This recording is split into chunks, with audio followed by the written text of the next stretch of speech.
बिस्मिल्लाहिर्रहमानिर्रहीम।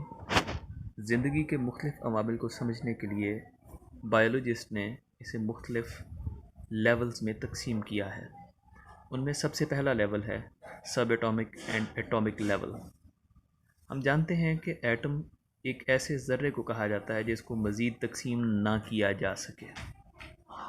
इस वक्त पीरियोडिक टेबल में 92 के करीब एलिमेंट्स मौजूद हैं, जिनमें से 16 ऐसे हैं जिन्हें बायो एलिमेंट्स कहा जाता है। इन 16 एलिमेंट्स में से भी 6 एलिमेंट्स ऐसे हैं जो कि हमारे बॉडी मास का 99% हिस्सा बनाते हैं, जबकि बाकी 10 एलिमेंट्स सिर्फ 1% मास बनाते हैं। अगर हम एटम की इंडिविजुअली बात करें तो हम जानते हैं कि एटम के न्यूक्लियस के अंदर प्रोटॉन और न्यूट्रॉन होते हैं, जबकि इलेक्ट्रॉन इसके बाहर रिवॉल्व करते हैं। इसके अलावा इलेक्ट्रॉन की तरतीब और इनकी तादाद से हमें ये पता चलता है कि ये कौन सा एटम है। बायो एलिमेंट्स में से ऑक्सीजन, कार्बन और हाइड्रोजन ही हमारी बॉडी का ज़्यादातर हिस्सा बनाते हैं। ऑर्गेनाइजेशनल लेवल में दूसरे नंबर पर मॉलिक्यूलर लेवल आता है। हम जानते हैं कि बहुत से एटम से के मिलने से मॉलिक्यूल बनते हैं और इन एटमों को आपस में जोड़ के रखने वाली कुव्वतों को बॉन्ड कहा जाता है, जो कि आयनिक और कोवेलेंट दोनों इकसाम के हो सकते हैं। एक ऑर्गेनिज़म बहुत सी इकसाम के लातादाद मॉलिक्यूल्स के मिलने से बनती हैं। बायो एलिमेंट्स के मिलने से बायो मॉलिक्यूल्स बनते हैं और ये मॉलिक्यूल्स दो तरह के होते हैं, एक माइक्रो मॉलिक्यूल और दूसरे मैक्रो मॉलिक्यूल। माइक्रो मॉलिक्यूल वो मॉलिक्यूल हैं जिनका मॉलिक्यूलर वेट कम होता है, जैसे ग्लूकोज, वाटर वगैरह, और मैक्रो मॉलिक्यूल वो मॉलिक्यूल हैं जिनका मॉलिक्यूलर वेट ज़्यादा होता है, जैसा कि स्टार्च वगैरह। बायोमॉलिक्यूल्स मुख्तलिफ पैटर्न से मिलकर ऑर्गेनेल्स बनाते हैं। ऑर्गेनेल्स सेल के अंदर मुख्तलिफ फंक्शन परफॉर्म करते हैं, जैसा कि माइटोकॉन्ड्रिया सेल के लिए पावर हाउस का काम करते हैं, एनर्जी फ्राहम करते हैं, जबकि राइबोसोम्स प्रोटीन सिंथेसिस का काम करते हैं, यानी प्रोटीन बनाने का काम। इसी तरह दूसरे तमाम पार्ट्स का भी अपना अपना अलग फंक्शन है। न्यूक्लियस जो कि सेल के तमाम अफ़ाल को कंट्रोल करता है। ऑर्गेनेल्स की तादाद प्रोकैरियोट्स में कम होती है, जबकि यूकैरियोटिक सेल्स में ऑर्गेनेल्स की तादाद ज़्यादा होती है। प्रोकैरियोट्स अमूमन एक सेल पर मुश्तमिल होते हैं, इसलिए सेल के तमाम फंक्शन यानी एक जानदार के तमाम फंक्शन सेम होते हैं। इसके बाद आता है टिश्यू लेवल। बहुत से सेल्स, मुख्तलिफ इक़साम के सेल्स मिलकर एक टिश्यू बनाते हैं। एक टिश्यू एक ही किस्म के फंक्शंस परफॉर्म करने वाले सेल्स को कहा जाता है। एक टिश्यू के अंदर मौजूद सेल्स अपने फंक्शन भी परफॉर्म करते हैं और मजमूई तौर पर उस टिश्यू के फंक्शंस को भी परफॉर्म करने के ज़िम्मेदार होते हैं। टिश्यूज़ पौधों और जानवरों दोनों में पाए जाते हैं। पौधों में अगर हम टिश्यूज़ की बात करें तो एपिडर्मल टिश्यू और ग्राउंड टिश्यूज़ की मिसालें हैं, जबकि जानवरों में नर्वस टिश्यूज़ और मस्कुलर टिश्यूज़ इसकी मिसालें हैं। अगर हम हायर ऑर्गेनिज़म्स की बात करें तो यहाँ पर टिश्यूज़ अपने काम के लिहाज से इकट्ठे मिलकर काम करते हैं, और ऐसे टिश्यूज़ जो मिलकर एक ही फंक्शन परफॉर्म करें एक ऑर्गेन कहलाते हैं। ऑर्गेन की मिसालें हमारी बॉडी के अंदर हार्ट, स्टमक, इंटेस्टाइन, लीवर हैं। अगर हम स्टमक की बात करें तो इसमें दो तरह के टिश्यूज़ हमें हर जगह पे नज़र आते हैं, जिनमें सबसे पहले एपिथेलियल टिश्यूज़ हैं और दूसरे नंबर पर मस्कुलर टिश्यूज़ हैं। एपिथेलियल टिश्यूज़ गैस्ट्रिक जूस को पैदा करने का काम करते हैं, जबकि मस्कुलर टिश्यू हमारे स्टमक की तमाम मूवमेंट्स को रेगुलेट करते हैं। इससे अगले स्टेप में यही तमाम ऑर्गेन्स मिलकर एक फंक्शन को परफॉर्म करें तो ये ऑर्गेन सिस्टम लेवल कहलाएगा। इसकी सबसे बड़ी मिसाल हमारा डाइजेस्टिव सिस्टम है। इसके मुख्तलिफ हिस्से मिलकर डाइजेशन के काम को मुकम्मल करते हैं। डाइजेशन के लिए जो ऑर्गेन मिलकर काम करते हैं उनमें हमारी oral cavity, stomach, intestine, large intestine और स्मॉल इंटेस्टाइन, लीवर और पेनक्रियाज शामिल हैं। जब बहुत से ऑर्गेन सिस्टम्स मिलकर एक इंडिविजुअल के लिए काम करें तो ये इंडिविजुअल लेवल कहलाता है। जैसा कि एनिमल्स के अंदर digestive system, respiratory system, nervous system मिलकर काम करते हैं। अगर कोई इंसान या जानवर कोई हार्ड वर्क करे तो उसका ब्रीदिंग रेट हाई हो जाता है और वो थका हुआ महसूस करता है, उसकी सांस चलने लगती है। इन तमाम चीज़ों को रेगुलेट करने के लिए हमारा nervous system, blood circulatory system और रेस्पिरेटरी सिस्टम मिलकर काम कर रहे होते हैं। जब एक ही स्पीशी के बहुत से जानदार किसी जगह पर रह रहे हों तो हम उस जगह पर उन जानदारों की तादाद को उसकी पॉपुलेशन कहेंगे और ये पॉपुलेशन लेवल कहलाता है।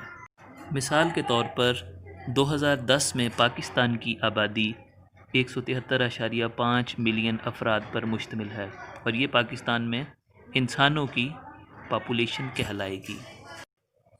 स्पीशी जानदारों के ऐसे गिरोह को कहते हैं जो कि आपस में इंटरब्रीडिंग के काबिल हो और अपने जैसे ऐसे ऑफस्प्रिंग्स यानी बच्चे पैदा कर सके जो आगे चलकर अपनी नस्ल को मज़ीद बढ़ा सकें। हैबिटेट वो जगह है जिसे जानदार रहने के लिए इस्तेमाल करते हैं। जब बहुत सी पॉपुलेशंस आपस में मिलकर किसी जगह रह रही हों तो हम उसे कम्युनिटी लेवल कहते हैं। एक फॉरेस्ट कम्युनिटी लेवल की एक बेहतरीन मिसाल है जिसमें पौधे, माइक्रो ऑर्गेनिज़म्स, फंजाई और दूसरे एनिमल्स की स्पीशीज़ इकट्ठी रहती हैं। कम्युनिटी ऑर्गेनिज़म्स का एक ऐसा गिरोह है जिसके अंदर किसी स्पीशीज़ की आबादी कम हो सकती है और दूसरी की ज़्यादा भी हो सकती है। कम्युनिटीज़ दो तरह की हो सकती हैं, कम्प्लेक्स कम्युनिटीज़ जिसकी मिसाल एक फ़ॉरेस्ट है, जबकि सिंपल कम्युनिटीज़ में एक फॉलन लॉग यानी एक दरख्त का गिरा हुआ तना शामिल है।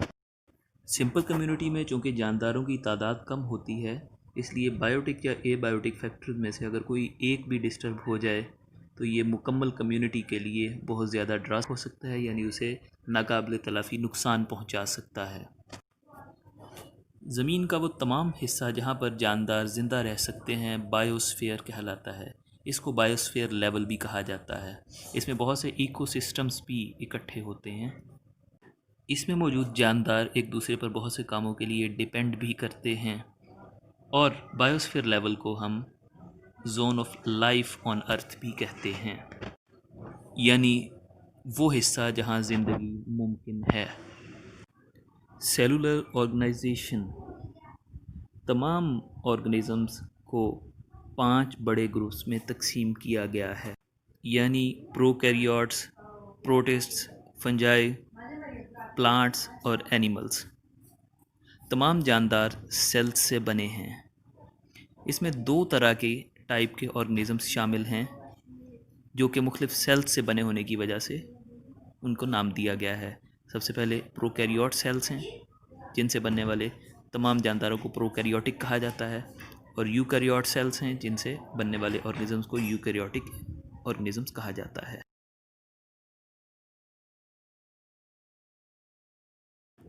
इनमें से सिर्फ प्रोकैरियोट्स प्रोकैरियोटिक सेल्स पर मुश्तमिल होते हैं, बाकी चारों इकसाम के जानदार यूकैरियोटिक होते हैं। अगर हम सेलुलर बेसिस पे देखें तो जानदार 3 किस्म के होते हैं। Number 1 unicellular, number 2 colonial, number 3 multi cellular. इनमें सबसे पहले आते हैं यूनिसेलुलर ऑर्गेनिज़म्स जो कि सिर्फ एक सेल पर मुश्तमिल होते हैं। इनकी तमाम एक्टिविटीज़ सिर्फ एक सेल ही पूरी करता है और इनकी मिसालें हैं अमीबा, पैरामीशियम और यूग्लेना वगैरह। दूसरे नंबर पर आती है कॉलोनियल टाइप ऑफ ऑर्गेनाइजेशन। इसमें जानदार मिल कर रहते हैं। इसकी मिसाल वॉल्वॉक्स है जिसमें हंड्रेड्स थाउजेंड्स ऑफ सेल्स इकट्ठे रहते हैं और अपना अपना काम मुकम्मल करते हैं, लेकिन इनमें डिवीजन ऑफ लेबर नहीं होती, यानी ये आपस में काम बांटते नहीं हैं, अपना अपना काम करते हैं और अपनी इंडिविजुअल लाइफ गुजार कर मौत का शिकार हो जाते हैं और इससे पूरी कॉलोनी पर कोई फ़र्क नहीं पड़ता। मल्टी सेलुलर ऑर्गेनाइजेशन, इसमें मौजूद जानदार सबसे ज़्यादा ऑर्गेनाइज्ड होते हैं क्योंकि उनके अंदर टिश्यूज़ होते हैं, ऑर्गन होते हैं और ऑर्गन सिस्टम लेवल्स होते हैं। इसकी मिसालें फ्रॉग और मस्टर्ड प्लांट हैं। मस्टर्ड प्लांट का दूसरा नाम सरसों का पौधा है। इसका साइंसी नाम ब्रासिका कैम्पेस्ट्रस है।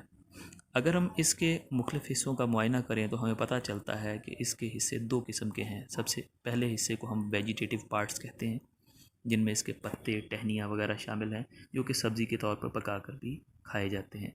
दूसरे नंबर पर इसका रिप्रोडक्टिव पार्ट, जो कि इसके फूलों पर मुश्तमिल है, जिसकी मदद से ये पौधा अपनी नस्ल को आगे जारी रखता है। इन्हीं फ्लावर्स के अंदर बीज बनते हैं। फ्रॉग यानी मेंढक, इसका साइंटिफिक नाम राना टिग्राइना है। ये हायर एनिमल्स की मिसाल है, जिसमें तमाम किस्म के ऑर्गन सिस्टम्स मिलकर काम कर रहे होते हैं, जैसा कि ब्लड सर्कुलेटरी सिस्टम और डाइजेस्टिव सिस्टम वगैरह, जो कि मुख्तलिफ़ किस्म के टिश्यूज़ से मिलकर बनते हैं, जिनमें ग्लैंडुलर टिशू, मस्कुलर टिशू और एपिथेलियल टिशू शामिल हैं।